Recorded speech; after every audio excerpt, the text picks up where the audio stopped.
The year is 500 BC. Areas known today as the British Isles, France and Central Europe were ruled by a diverse range of tribes, collectively known as the Celts. It's the end of summer and time for one of four major events in the Celtic calendar, Samhain. October the 31st to November the 1st was marked as the end of the harvest season and the onset of winter. The primary purpose of Samhain was to mark the passage from the bountiful season to the darker, more dormant period of the year. Spiritually, the Celts believed that the veil between the living and the spirit world was at its thinnest during Samhain.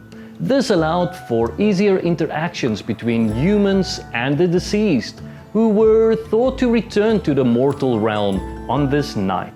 Such beliefs made Samhain a time both to honor the deceased and to seek insights or prophecies from the spirit world. Bonfires were lit and people would gather around them to burn crops and animals as sacrifices to Celtic deities, seeking protection for the impending winter. The bonfires also served as communal points around which the community would gather to celebrate together. As a harvest festival, Samhain featured seasonal foods like apples, nuts, and various harvest crops. Meat was also more available, given that some livestock would be slaughtered in preparation for the winter months. Some Celts would wear costumes, often made of animal skins. These disguises might have been used to ward off harmful spirits, or conversely, to get closer to benevolent ones for insight and prophecy. When the Romans conquered Celtic territories, roughly from 43 AD onwards, the Romans did encounter and subsequently merge various local customs and festivals with their own. One example is the Roman festival of Feralia, a day in late October when the Romans traditionally commemorated the passing of the dead. Another is the festival honoring Pomona, the Roman goddess of fruit and trees. The symbol for Pomona is an apple, which might explain the tradition of apple bobbing. And over time, these Roman holidays were combined with the Celtic festival of Samhain, especially as they were celebrated around the same time and cultures merged in the Celtic areas. Then, in 380 AD, Emperor Theodosius I declared Christianity the official state religion of the Roman Empire. While paganism was not immediately outlawed, official support for pagan religions, rituals and temples began to wane. Over time, this led to the gradual closure of pagan temples, with some even being repurposed into Christian sites. A good example of this is the Pantheon in Rome. Originally a temple to all the gods of Rome, the Pantheon was consecrated as a Christian church by Pope Boniface IV and was dedicated to Saint Mary and the martyrs. And with it, a feast of dedication was celebrated on May the 13th, the All Saints Festival.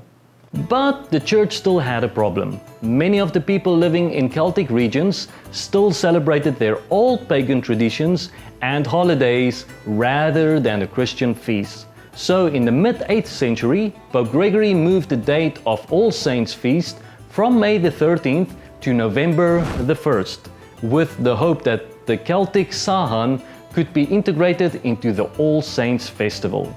The festival would start on the evening of October the 31st, All Hallows Eve, and then All Saints Day on the 1st and All Souls Day on the 2nd. And over time, the night of October the 31st took on its own unique customs and traditions. Bonfires were now used in Christian contexts for warding off evil spirits or as a symbol of guiding souls to salvation.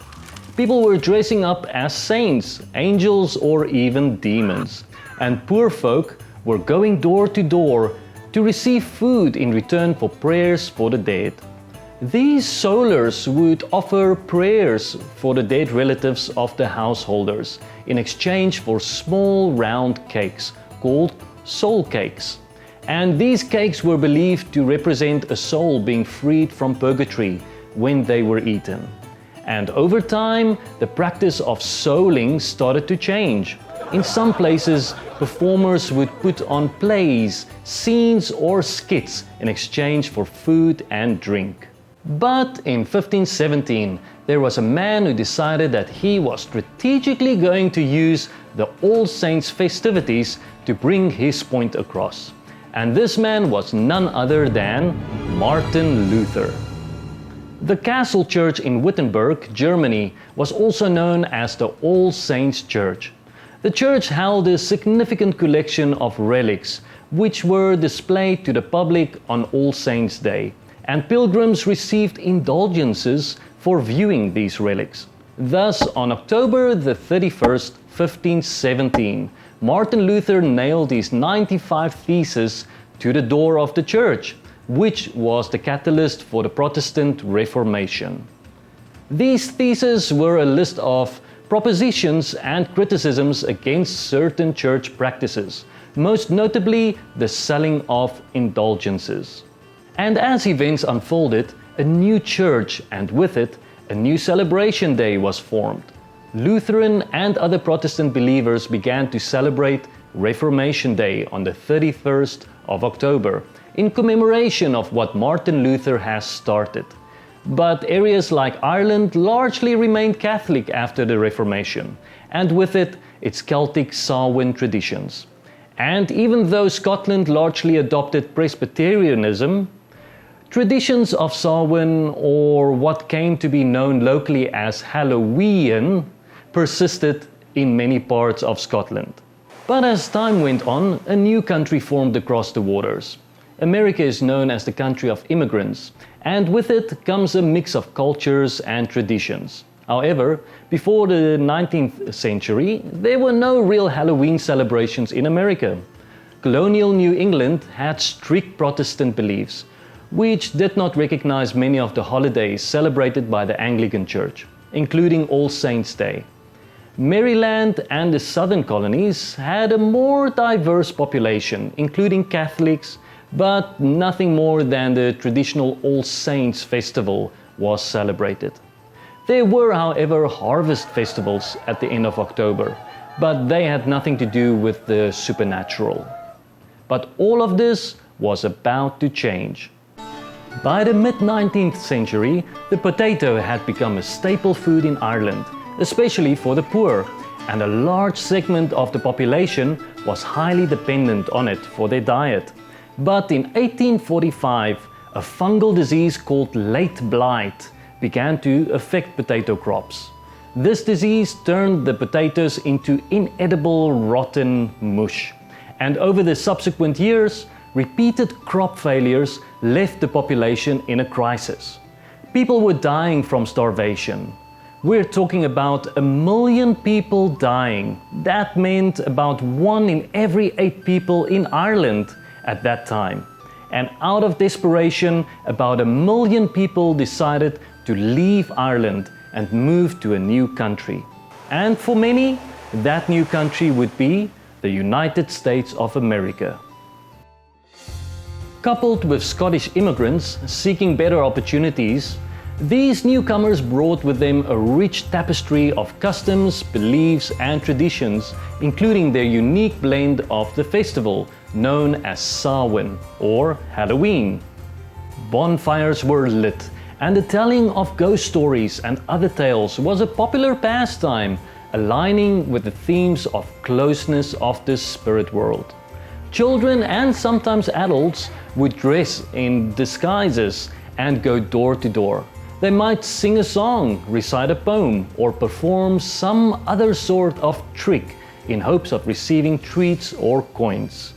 People enjoyed foods like barmbrack, a type of fruitcake in which various objects were baked inside to foretell one's future.